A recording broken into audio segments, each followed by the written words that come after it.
Hello, and thank you for joining me again for another little live stream here this week. My name is Mason, right side if you have not watched before. Just kind of getting right into the video as always here. As you can tell with the title, kind of want to talk a little bit about the issue about the situation going on in Iran. It's been an issue that's been developing for a long time. This isn't a new issue, of course, if you've been paying really any attention to the issue at all. Of course, Trump bombs Iran last year, and we kind of, a lot of people who were scared about what might kind of happen following that, whether it was going to be another Iraq 2.0 or whatnot. Luckily, it wasn't. But now we kind of find ourselves in the same situation again, where we have inflamed tensions with Iran. Israel's getting involved. We have a huge military buildup in the region. And so it all kind of comes down to what exactly is going to happen. First of all, what I kind of want to get in, before we kind of go into any nuance or any of the finer details, I think Trump's smart enough to know that an Iraq style invasion or operation or action with Iran would be absolutely catastrophic to his administration. I think that he has an idea that the administration is, if it's not already losing popularity, is very much teetering on the edge of popularity, especially going into the midterms. If you go into a hot kinetic conflict, anything more than the 12-day war last year, anything more than that, and you could be seeing a significant drop in approval, significant drop in popularity. And I mean, Trump and the GOP is going to say that the midterms are looking up, and they have hope, and they have all these things that are going in their favor. If you go into a hot kinetic conflict with Iran, more than you had with the 12-day war, you can just flush it all right down the toilet. You're not getting anything from that. So in that regard, I think that the administration is very much aware of that. At least I goddamn hope that they are. But aside from that, there is a lot of debate on what exactly we are doing, what exactly the deal that we should be hoping to strike with Iran is. Now, the past few days, the administration has been kind of wishy-washy in terms of what exactly they are looking for. If you take Trump's word for it, for the past really 15 years, even when Obama was in office, Trump would routinely tweet, Iran cannot have a nuke, Iran cannot have a bomb, so on and so forth. Even J.D. Vance echoes the same sentiment. They cannot have a bomb, they cannot have a nuke. And now a lot of the hubbub is regarding enrichment. Of course, you need to have north of 60% enrichment capacity for any kind of remotely nuclear kind of capacity for these weapons. And that's exactly why we kind of bombed Iran last year. It was because we feared that they were getting a little bit too close and they wouldn't really kind of play ball with the negotiations. So we went in, we bombed the sites, and we left. It was Operation Midnight Hammer. So in kind of supplementation to that, what we have here is an administration, Trump administration, now kind of echoing the sentiment that they want no enrichment. Now, if you ask me, I think, of course, the stance of no bomb or no nuke is vastly more easier to come to an agreement on rather than no enrichment. I think no enrichment is, quite frankly, ridiculous. Now, there's a lot of kind of principles that people kind of throw like food at a cafeteria food fight in regards to does Iran not have the right to defend itself? Does Iran not have the right to have bombs and do all that kind of stuff? And to that, I would say rights are no more than kind of enforced by force, literally. If the United States intervenes and prevents Iran from having a nuke, then no, Iran does not have a nuke. The same reason, and that's the same reason as to why I'm not a Zionist. They say, does Israel have the right to exist? Well, quite frankly, no country has the right to exist, as in they have to be subsidized by the world to ensure that they do not go out of existence. Does each country have the right to defend itself? Absolutely. 100%. But does a singular country have the right to exist? I don't believe so. And so, in supplementation to that, does Iran have the right to a nuclear weapon? They only have the right to a nuclear weapon as so far as they can attain one. That's really what it comes down to at the end of the day. So, in regards to that, that's my answer to kind of that rhetoric. The next kind of piece of rhetoric I kind of want to tackle is a lot of the neocon kind of rhetoric in terms of, well, do you want a country like Iran to have a nuclear weapon? These are the same people that chant death to America. These are the same people that say, that Americans, even, Zionists, Israel, America, more broadly, the West is kind of demonic. They are the devil. They are all these kind of stuff. I don't take those with a grain of salt. All right. This is the same religion that routinely bombs themselves in the name of Allah. They shout Allahu Akbar and they will literally blow themselves up. They are suicidal kind of a force, right? Islam. And so when an Islamist says death to America, it's not that I'm kind of writing that off wholesale. I completely acknowledge that. However, this is the same country that I don't know if you guys remember either in 24 or 25. I don't exactly remember when it happened, but Iran released this video. It was like an AI video or something about like this drone thing. I was like following Trump on a golf course, pretty much as implying that they were watching Trump and they were planning on assassinating him. Here's my issue with the neocon framing of this issue. If Iran is legitimately, overtly threatening, and we have discovered plots about Iran plotting to assassinate Donald Trump, they're releasing these videos about Donald Trump, trying to imply that they're going to assassinate him. If a country is doing that, is that not a casus belli for war in of itself? And of course, a lot of the neocons will say, "Oh, well, not exactly. I mean, we just want you to, make sure that we don't have to do this." Be real.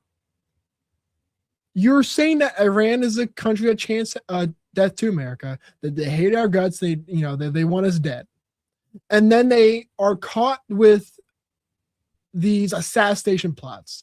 They post this video, and in a vacuum, to me, those videos and those plots are more of a threat to me than anything that people would say in the Middle East, to be completely honest with you. I place those on a higher value priority hierarchy than anything of their rhetoric, because words are nice, but actions are really where it comes through. And regarding Iran is like the king of shows of force. We'll attack them, and then they will literally say, "Hey, move all your guys out. We just got to bomb this place because we got to show force here." That is literally like what Iran has done for like ever. So in that regard, I think that rhetoric kind of falls apart. I think it's bullshit largely. So based on just because it's so crazy to me that it's even a conversation. The neocons are picking the wrong reasons to go to war with Iran. If there's any reason to go to war with Iran, it's because they're plotting to assassinate Trump. They're releasing videos like instigating and antagonizing, like poking us in terms of, look at what we're planning on doing. Look at what we're kind of putting out in our media. We're going to get you. That's way more of a reason for war than whatever religious rhetoric that they may or may not have. So that's the other kind of rhetoric on the other side that I'm really getting increasingly tired of. Third of all, just because I don't want to have a full-on ground invasion of Iran to take out the Ayatollah or to take out whatever, it doesn't mean that I want Iran to have supreme power or that I want Iran to nuke America. It's ridiculous. It's so low IQ. It's literally retarded. And anybody who says anything remotely close to that should just not add to the conversation at all. It's literally the exact same as going like, oh, well, you know, you don't think that there are multiple, you just want to kill trans people. You just don't want them to like have good life. You just want to like genocide them. It's like, what the fuck are you talking about? Like, leave, get out of this conversation right now.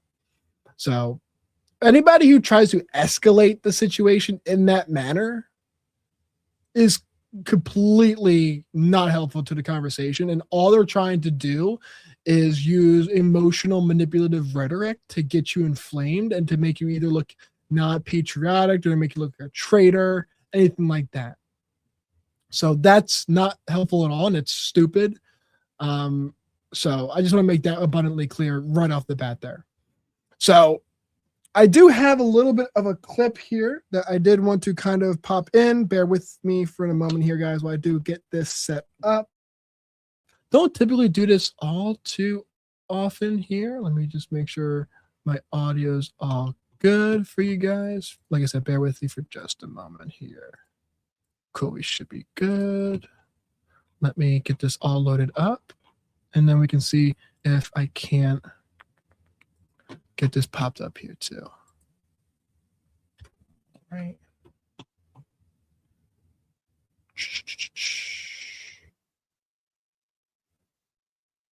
All right. So gotcha. And let's do this.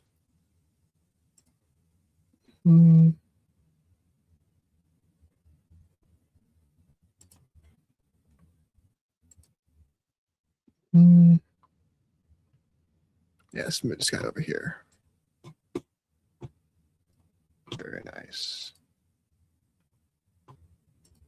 Very nice. Cool. Let me just get these ads.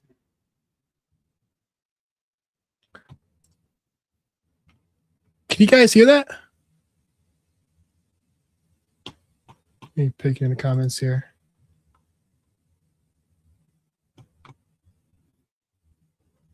Let's share the screen here so you guys can see what I'm looking at.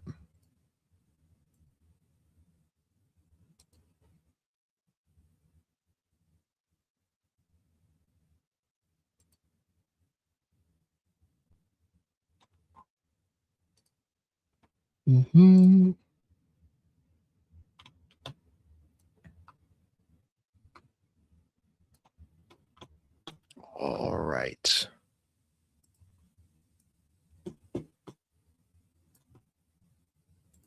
Like I said, are you guys able to hear that audio?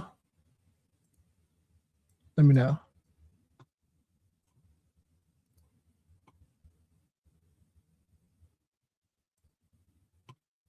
Don't have it.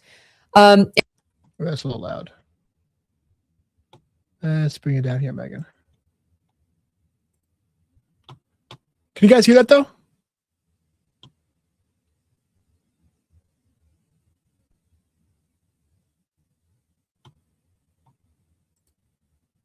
Guys, I'm gonna post a quick little comment saying, making sure that the audio is all good there.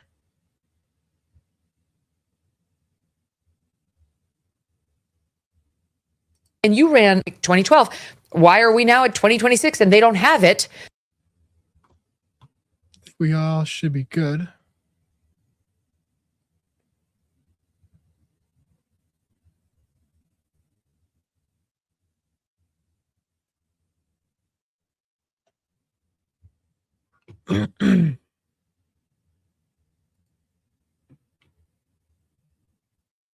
All right.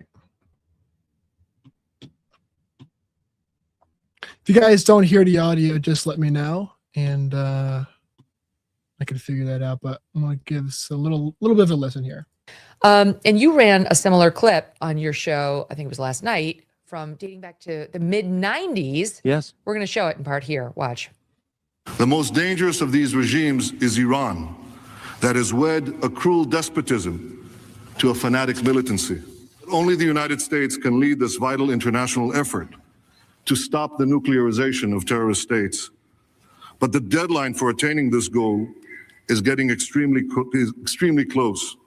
the two nations that are vying, competing with each other, who will be the first to achieve nuclear weapons, is Iraq and Iran. And Iran, by the way, is also outpacing Iraq in the development of ballistic missile systems.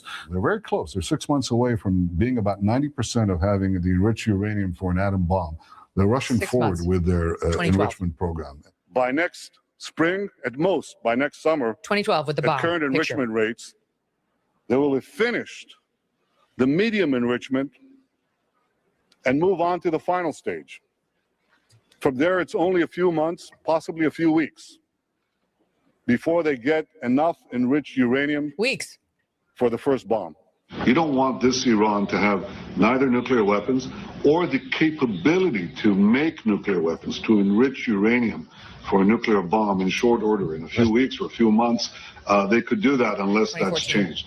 With this massive capacity, Iran could make the fuel for an entire nuclear arsenal, and this in a matter of weeks, once it makes that decision. That's the sound of an American oil company. Hard. All right. I'm going to let this play a little Wanna be a bit part of because it? I Listen do Hello, want to my name is. talk a little bit about the commentary kind of leading afterwards there. So, yeah, when we're looking at the everything like that, of course, this has been an issue that's been going on for forever. I said at the very beginning of the show here tonight. Always kind of this fear mongering surrounding Iran, trying to stoke the flames of a always trying to kind of stoke the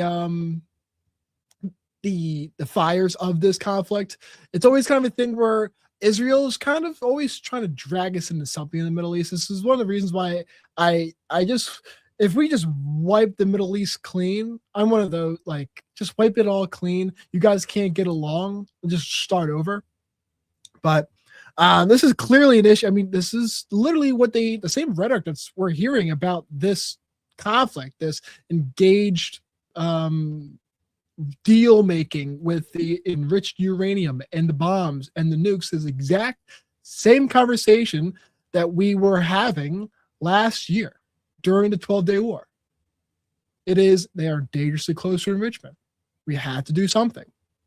Of course, Trump goes in and bombs the sites, but this has always been a looming issue, a looming fear, a looming threat over and over and over again, beckoning us back into the Middle East. I was watching, actually, I'll hold that. I'll see what's,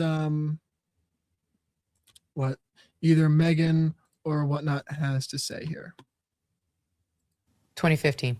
By the way, that was our montage. I know you didn't do it, but Debbie Murphy's correcting me that we put that one together ourselves. But he's been saying the same thing for years, Tucker, trying to bait us into this. And now, you know, thanks to Pompeo and Levin and guys like that, they have a president who's at least considering it. I just feel like Trump, he hates war.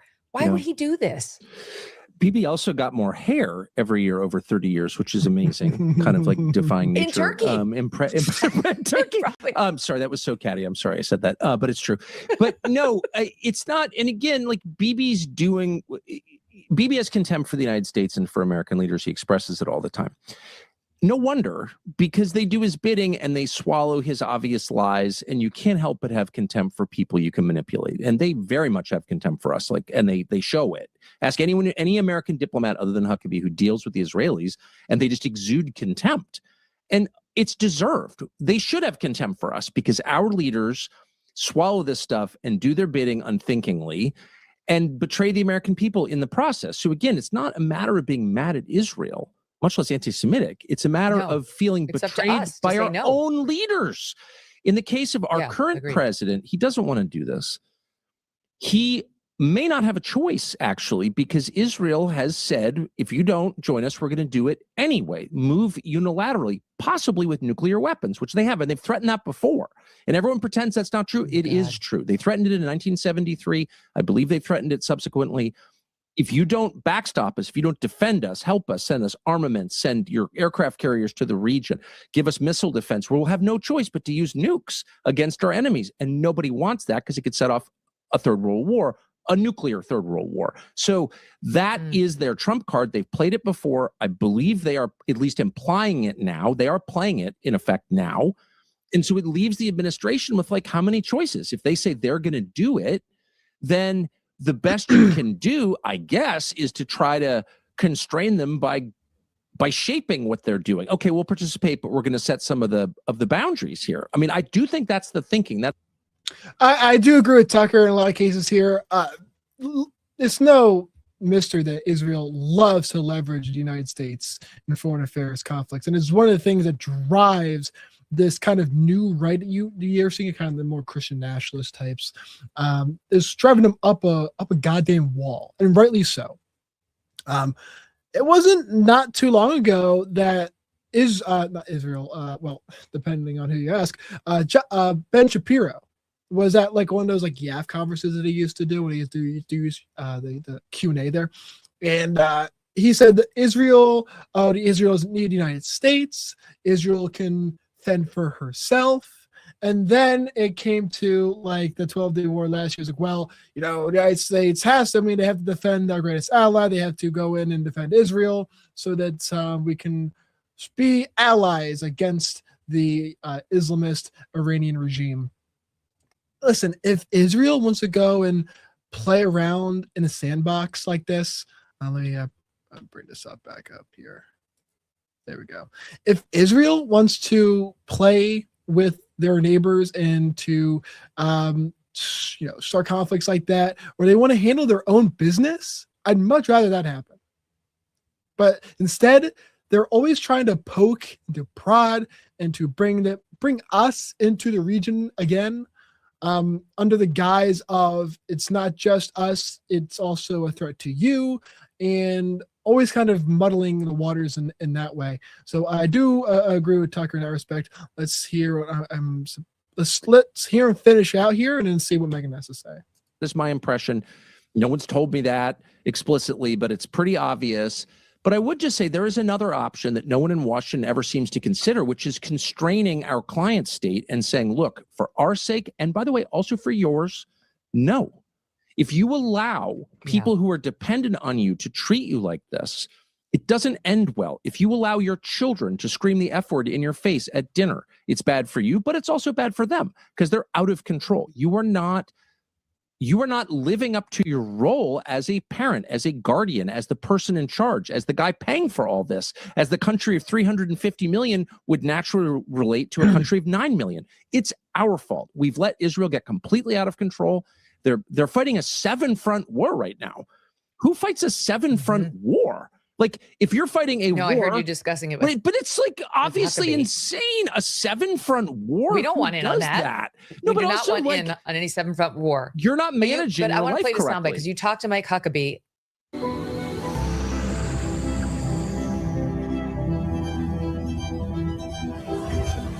About that desire. Yeah, kind of more the same there from Tucker, kind of talking about what I was mentioning a little bit before I so rudely interrupted him. Israel always trying to beckoning us back into the Middle East, always with something else. And I'm not too familiar with what that software is. But with like what Tucker said, Israel's always beckoning us back into the Middle East, always trying seemingly to have us do the things that almost like the dirty deeds of the foreign policy there. It's very frustrating. And then that just breeds a sentiment of our representatives really representing us, or are we just bending over backwards unnecessarily, almost kind of borderlining on pathetically on everything with that. Let me take a look at the comments here. All right, I can take a look at that a little bit later. So it's not a new issue.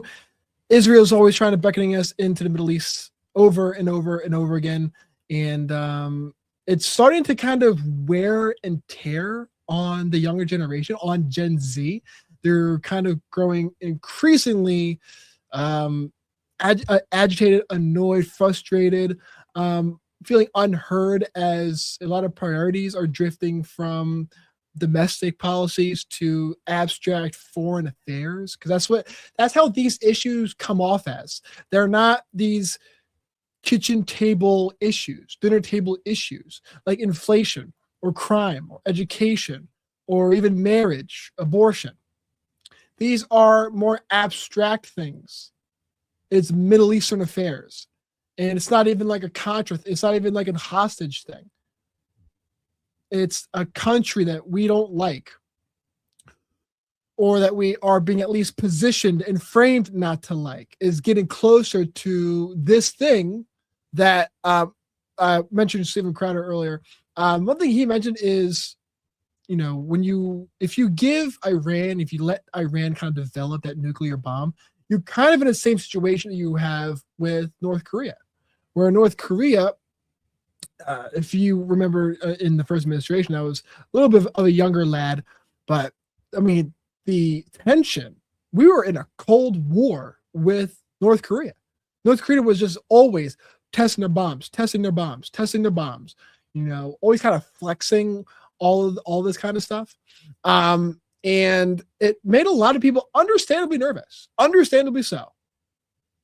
And we kind of walked them off the edge a little bit. But I think that's what a lot of people fear, trying to give them a benefit of the doubt here. Steel Manning. That's what people fear with Iran potentially having a nuclear bomb. So in that respect, I completely understand. And when it comes to that specific case, it is a matter of, okay, well, North Korea has a nuclear bomb. That's just a reality of it. Would we rather someone who was kind of perceived to be as that unstable not have that? Sure, yeah. I think a lot of people would love North Korea to not have that, but once they do, they kind of have it, and so they kind of have that kind of the big red reset button in that respect. And so let's go back to Kelly and see Megan and see what else she has to say here. Within Israel, amongst its leaders anyway, for hegemony, for growing power within the Middle East. And he made an admission, of course, he's our ambassador to Israel. He made an admission that caused an international scandal. I mean, all these Middle Eastern countries responded very angry at what he said. Here's the clip. God gave that land to his people, the Jews, or he didn't. You're saying he did. What does that mean? Does Israel have the right to that land? Because you're appealing to Genesis. Yeah. You're saying that's the original deed. It would be fine if they took it all. But I don't think that's what we're talking about here today. I think it would be fine if the state of Israel took over all of Jordan. They don't want to take it over. You're explaining what Christian Zionism is and your theological beliefs. And you think you just said it would be fine with you if the state of Israel took all of Jordan, all of Syria, all of Lebanon. They're not trying to take over Jordan. They're not trying to take over Syria. They're not trying to take over Iraq or anywhere else. But they do want to protect Lebanon? their people. CNN pointing out that suggesting even nominal support for Israeli sovereignty over much of the Middle East is an unprecedented departure from American foreign policy. It also goes well beyond what much of Israel's far right is willing to call for publicly. Nearly every Middle Eastern country aside from Israel condemned Huckabee's comments in a joint statement on Sunday, led by the UAE, backed by Saudi Arabia, Egypt, Jordan, Qatar, and others, denounced his comments as dangerous and inflammatory. And even Muslim majority countries outside the region like Turkey, Indonesia, and Pakistan also signed on to the denunciation. So did he just have a moment where he let his guard down? Because he was trying to be so careful in that whole interview, Tucker. What happened there? It went on like this for 2.5 hours. Just before Tucker kind of gets into that, the whole Mike Huckabee thing is really, I should have done a separate stream just on that alone. It was so rich with content there.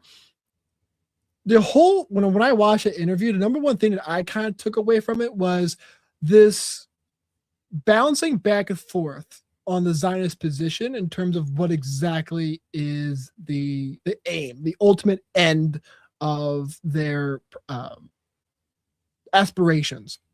So you have the land blessed, given to the Israelites in Genesis, of course, and it's from the Euphrates to the Nile. That's a large swath of land right there. Like Tucker says in the kind of interview with Huckabee, it is pretty much, Saudi Arabia. It is all of the little land chunk there, and then like a little bit of Egypt.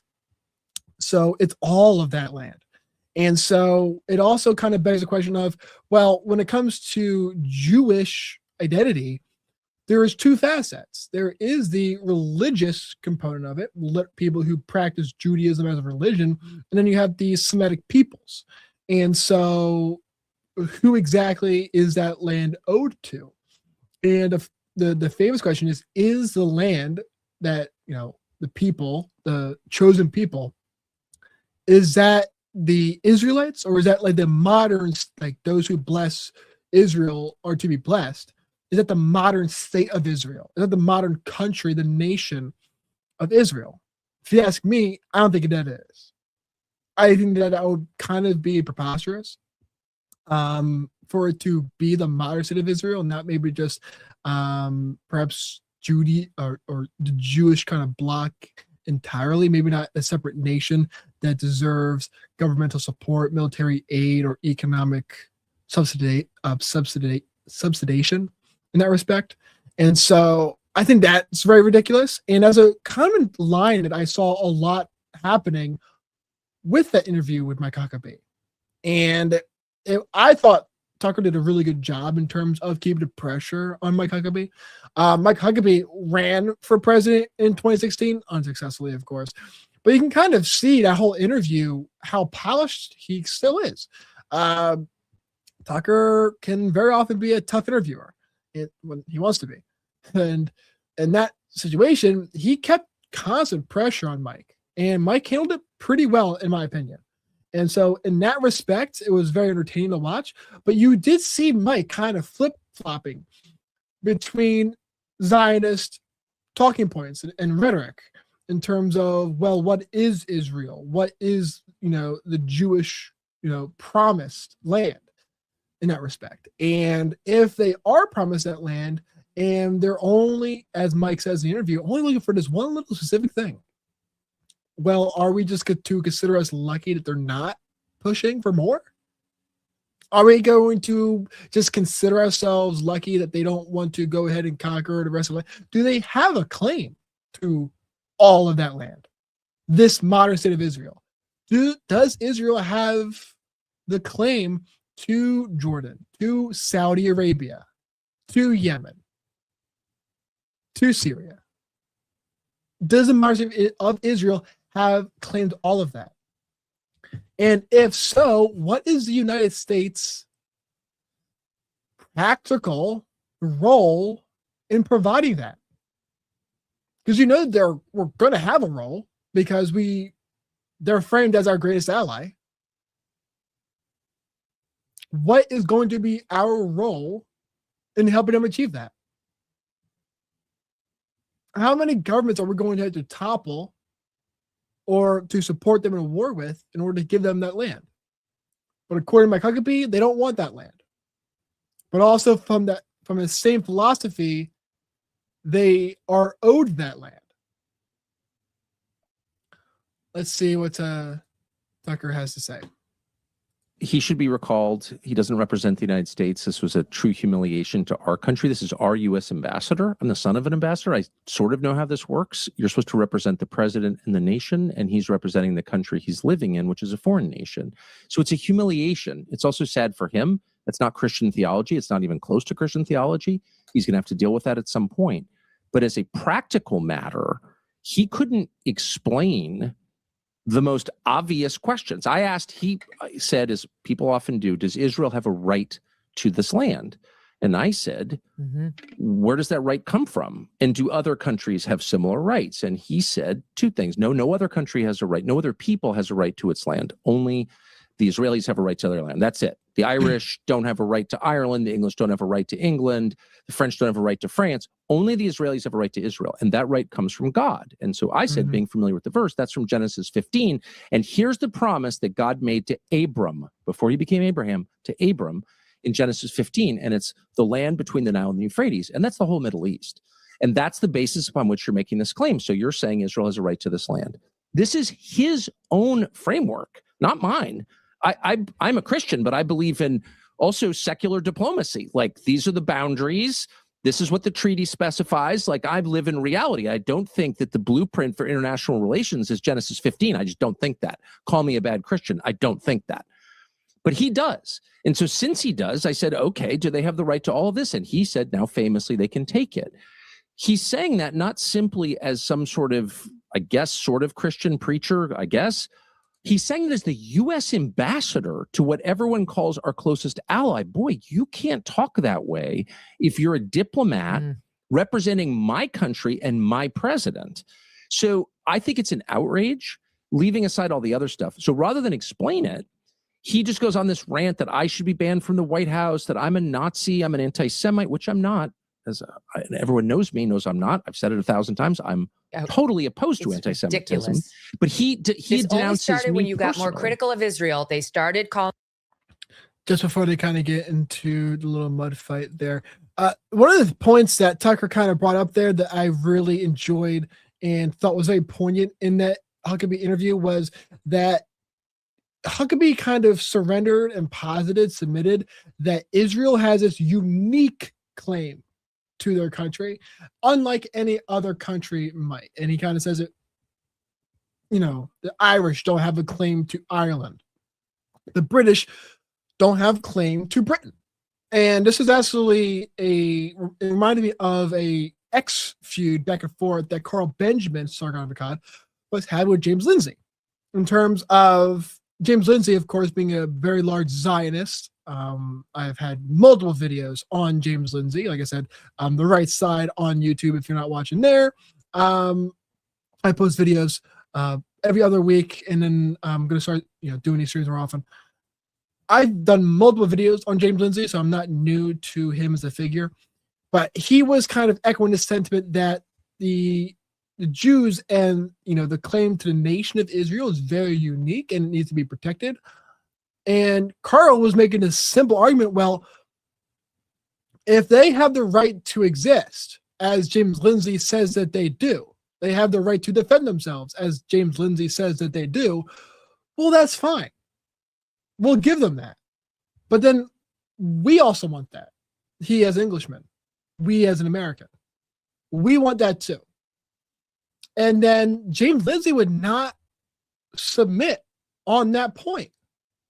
He was very adamant. Well, Carl, these are different things. Israel has a unique claim. It's not the same thing. And it just makes you think, why not? Why can't the claim to that land be the same? Quite frankly, the Brits do and should exercise a claim of the land of England. The Irish should have an act on a claim to the land of Ireland, the same way as America did. America has, and I hope God willing, will continue to have a claim on the land that is America, expanding the borders, being the American empire. Right? So in that respect, it's complete lunacy, it's hypocrisy, it's contradicting. And it is more of this pseudo-globalist, especially on the part of James Lindsay. He doesn't want any national identity, any national sovereignty. We're all just economic zones after all. Just ask Ben Shapiro. That interview with Trigonometry that went viral, where he said, people don't really have familial blood connections or roots to their town, their state, their nation. America was built on manifest destiny, moving to the job, moving for a career.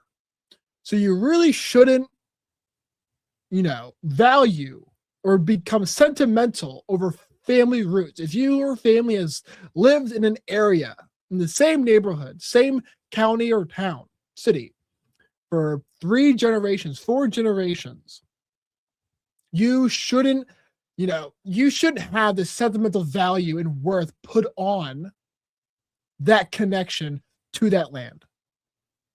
You should just be expected to uproot your lives and move to the opportunities.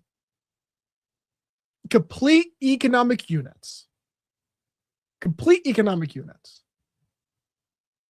And this ideology comes from the fact that no other country, in the Zionist perspective, can have the same claim to the land or to the nation that Israel would have, that the Jews would have to Israel. I don't care if Israel is for Jews.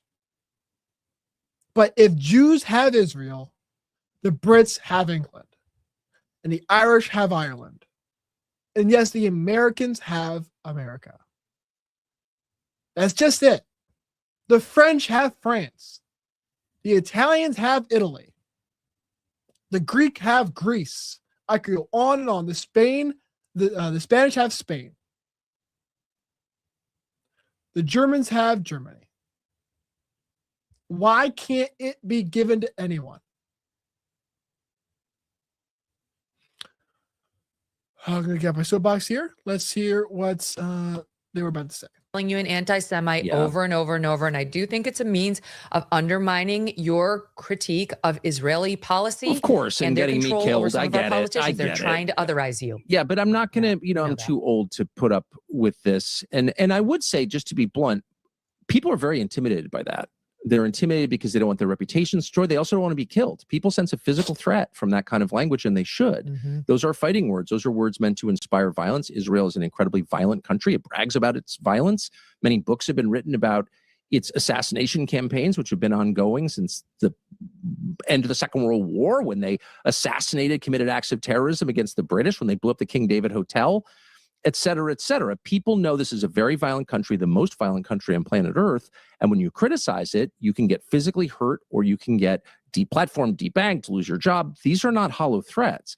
And because those Or threats they are will real, pay random influencers course. all over the internet by the tweet to try to destroy your reputation and say that you're a neo-Nazi, anti-Semite it's at every turn, 100% right. whether your 7K name is club. Tucker Carlson or Megyn Kelly, for that matter. I mean, But- and But I why? barely ever even talk about Israel, and I've experienced some of this backlash. It's ridiculous. Well, you came out and said, I love Israel. I'm a friend of Israel. I couldn't be more pro-Jewish. I don't have an anti-Semitic bone in my body. And I, by the way, really like Israel for the 5th time. And they still called you a Nazi. So why? Why?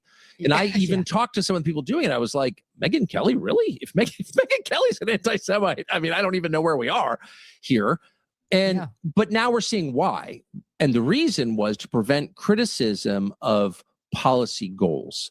Israel wants, they're saying it out loud, they want to use the U.S. military.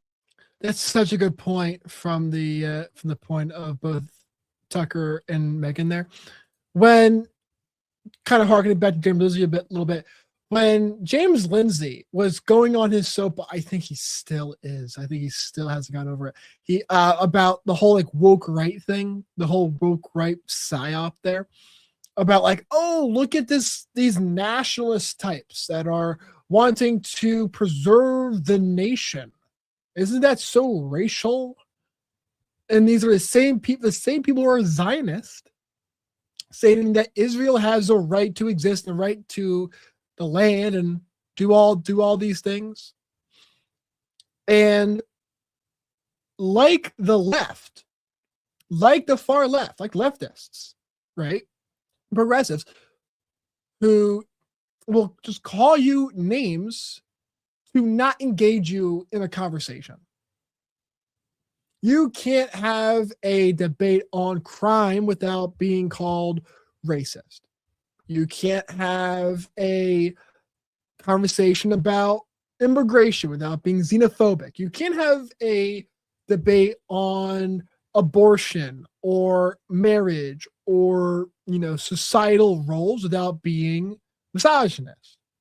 These are all terms that the left is hurling at the right. And for a long time, these different factions on the right got along, especially with Trump in 24. We all just kind of banded together in the big tent coalition. And now what you're seeing is, now that the issue of Israel is splintering the right again, the neocons, the establishment, are resorting to the same leftist tactics, what I would call the woke right. They're using the same exact tactics that the left uses. You dare even say that we shouldn't kick down the door of Iran to stop them from getting a bomb? You're an anti-Semite. If you don't think that we should just do whatever, bomb Iran, just do a ground invasion, you're anti-Semitic. You don't want to restrain Iran. You don't believe that them getting a nuclear bomb is the utmost priority. You're anti-Semitic. It is ridiculous. Being a nationalist isn't racist. Wanting an immigration moratorium, as I do, I want indefinite, at least indefinite, immigration moratorium until we get every single illegal immigrant out of this country. Only then should we consider, even remotely begin to consider, opening the spigot again. Okay? Trump has shut down the border and he's done a terrific job. But now you're seeing him flub on mass deportations. Unless we put additional pressure for self-deportations, first of all, the self-deportations, those guys aren't the issue. Yes, they're warm bodies affecting the census, but they're not the ones killing Irina Zarutska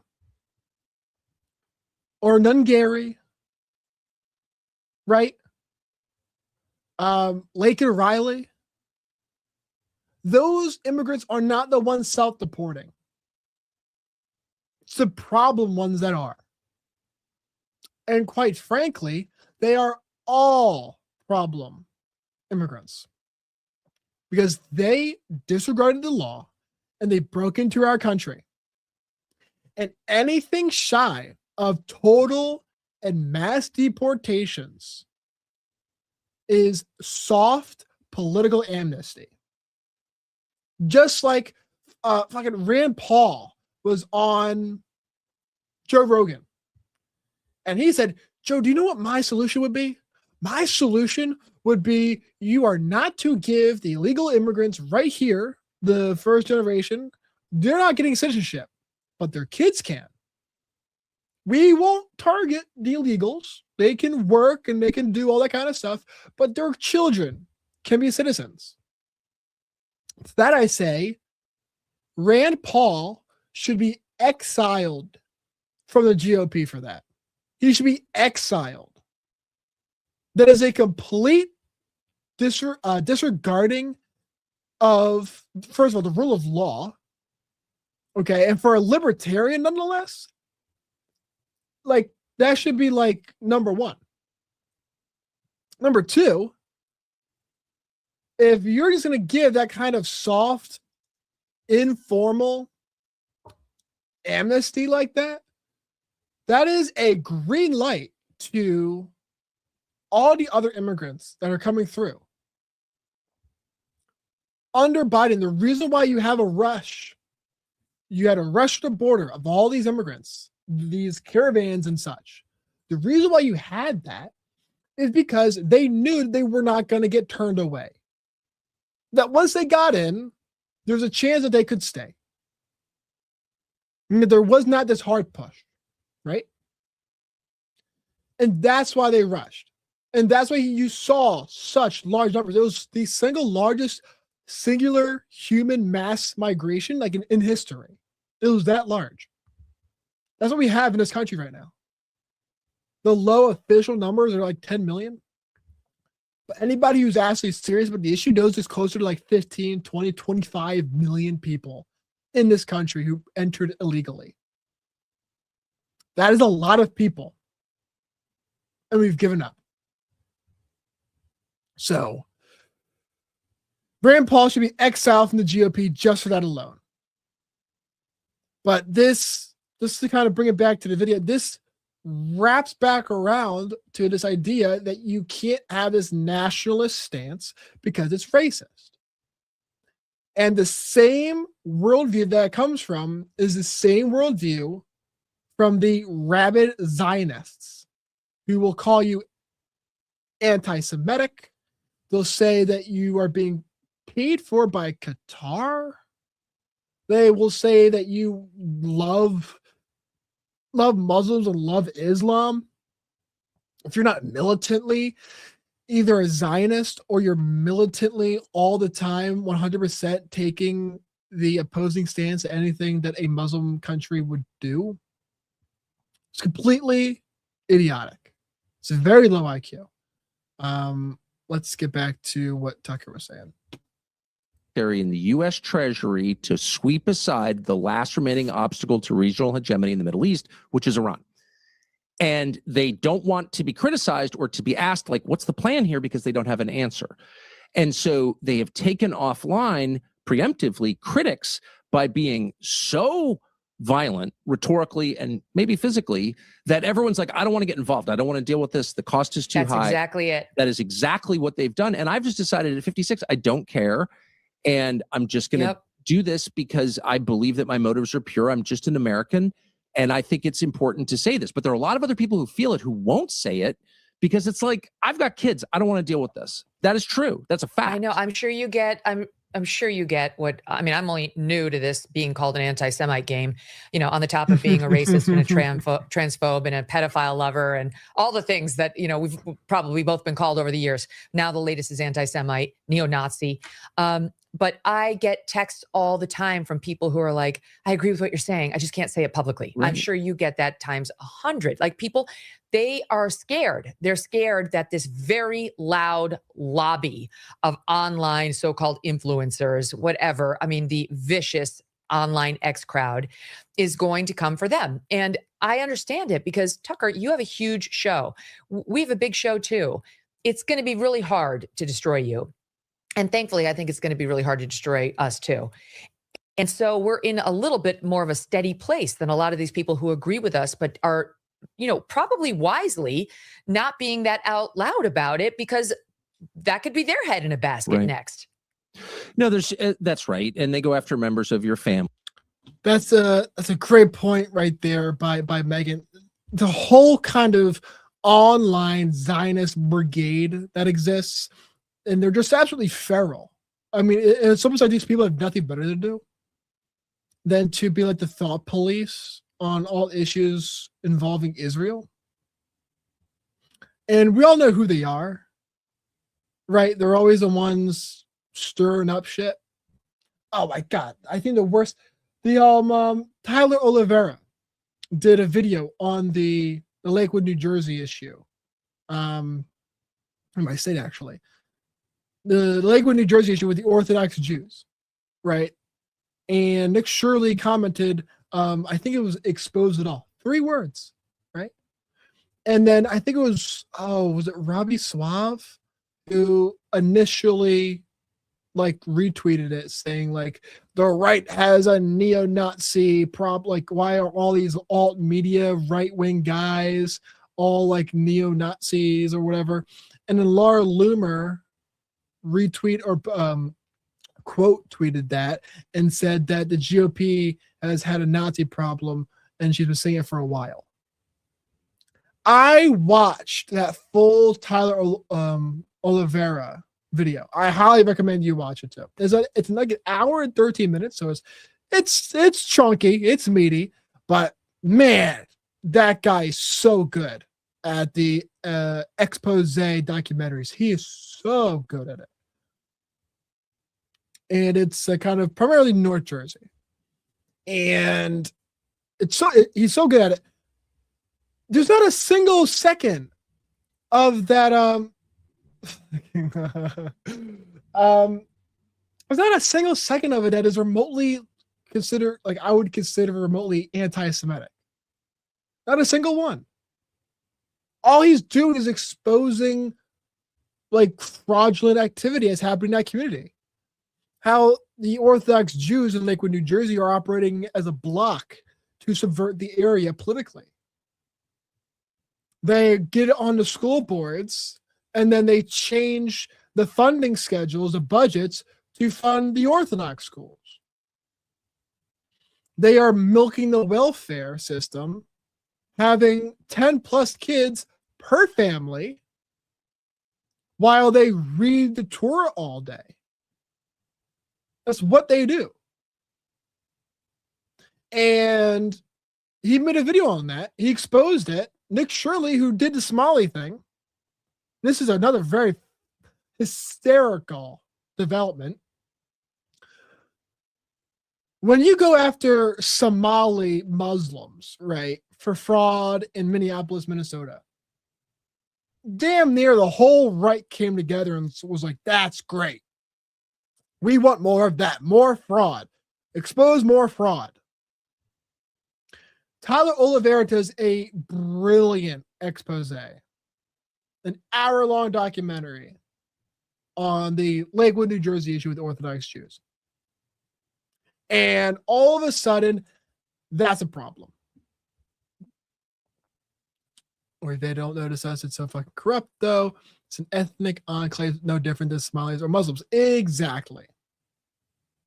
But this is like, if you get a population like that in a town, they very quickly can do exactly what's going on in Lakewood, New Jersey.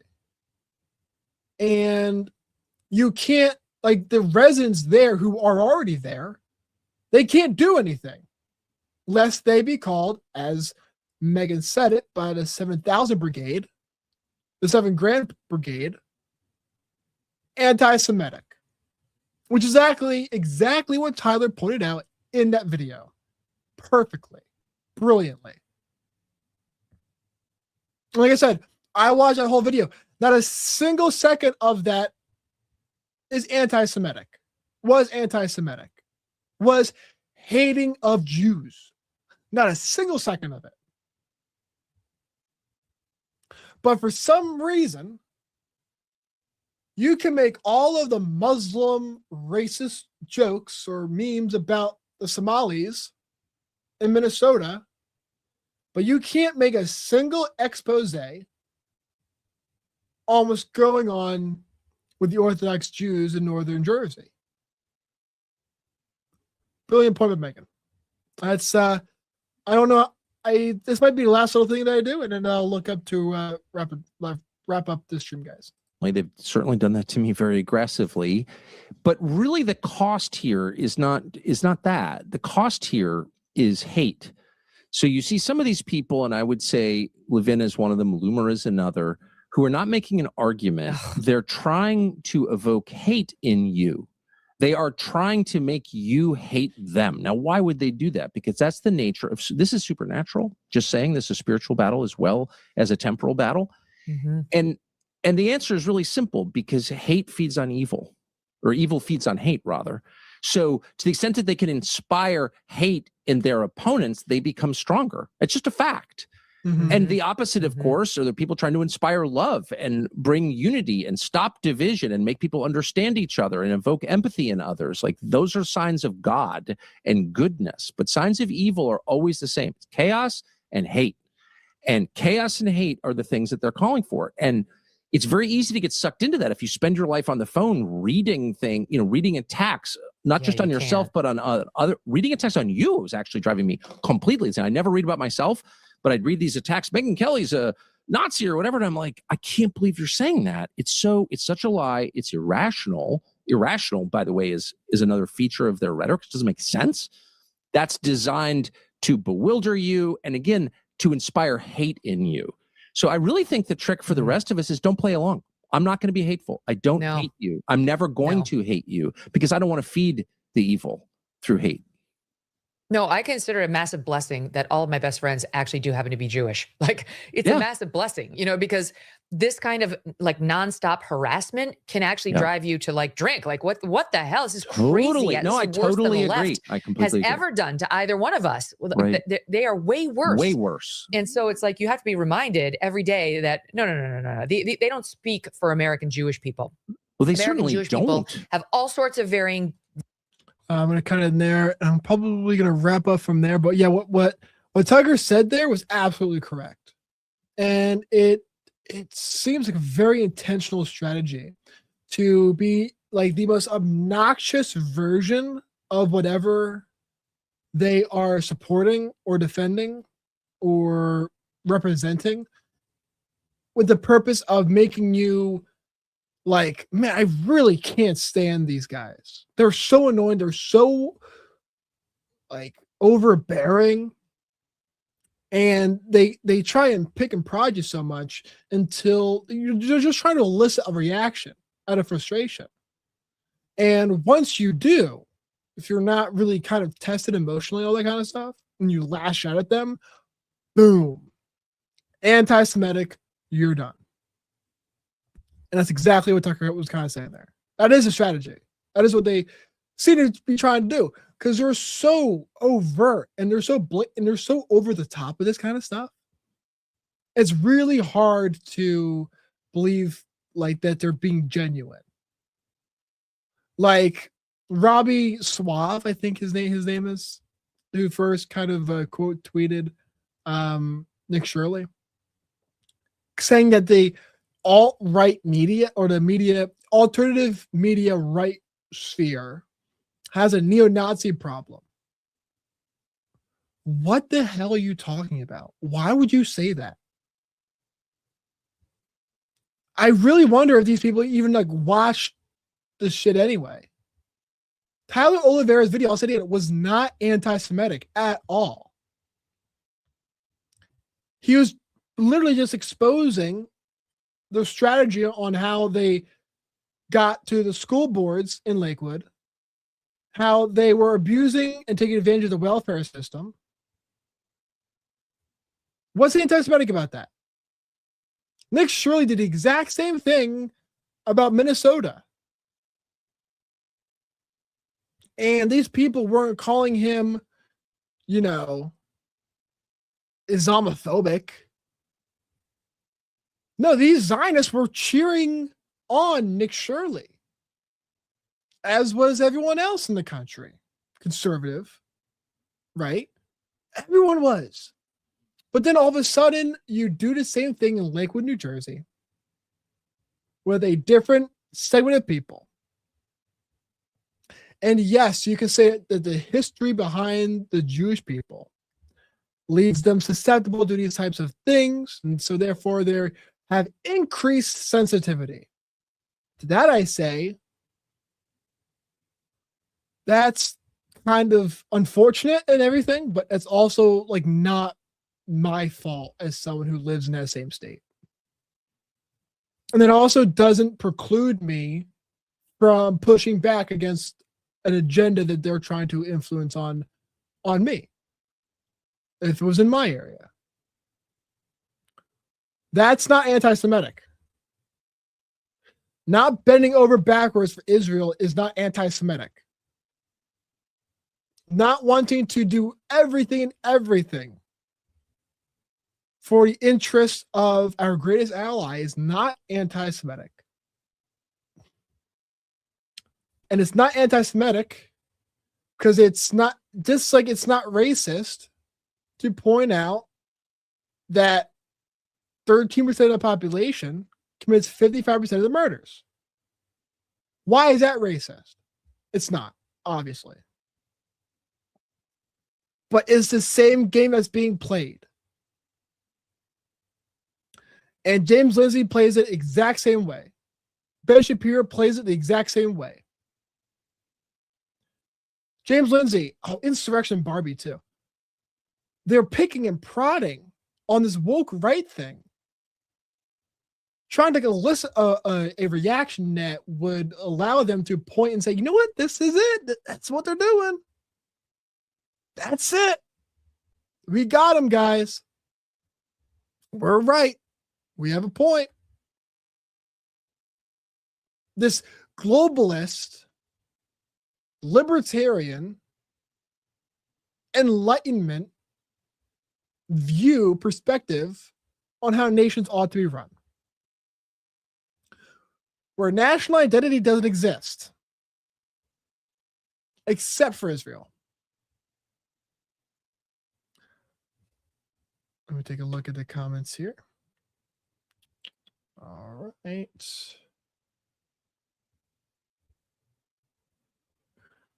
So it looks like Ready Fine posted a thing on mass deportations. You know what? Sometimes they can make good points. But yeah, national identity is a bad word, except if it's for Israel. The Brits can't have Britain, the Irish can't have Ireland, the French can't have France. No countries really exist. We're all just economic zones. And that's all bullshit. And people are starting to see that, and I'm glad that they are. And I'll say for the final time, no, it does not make you anti-Semitic. And to tie it all back in to the very beginning of the show, I do not believe that Iran will be a hot kinetic conflict similar to Iraq.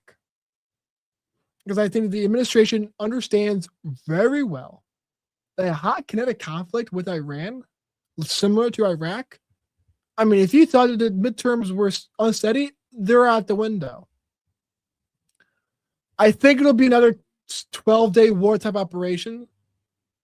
And I mean, if people consider those types of bombings to be a war, you can't put that in the same category as Iraq.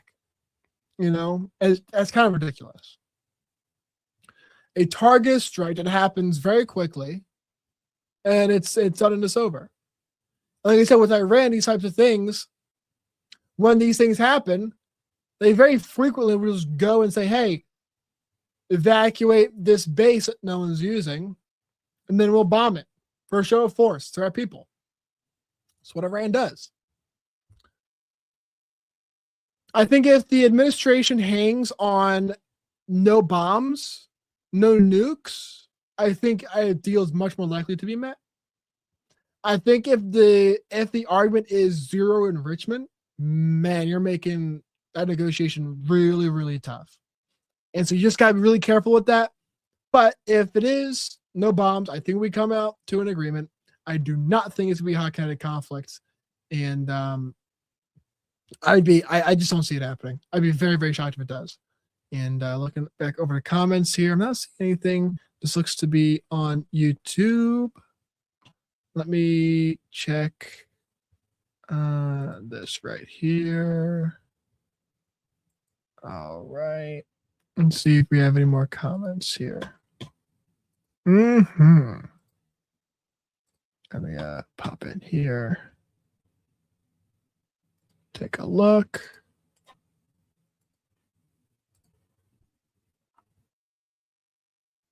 See if we have any comments here. Doesn't appear to be any. Well, with that said, guys, I think I will start to wrap up the stream here. If you did enjoy the content, be sure to follow if you're on Rumble and on X. Subscribe if you're on YouTube. Hit the like button, of course.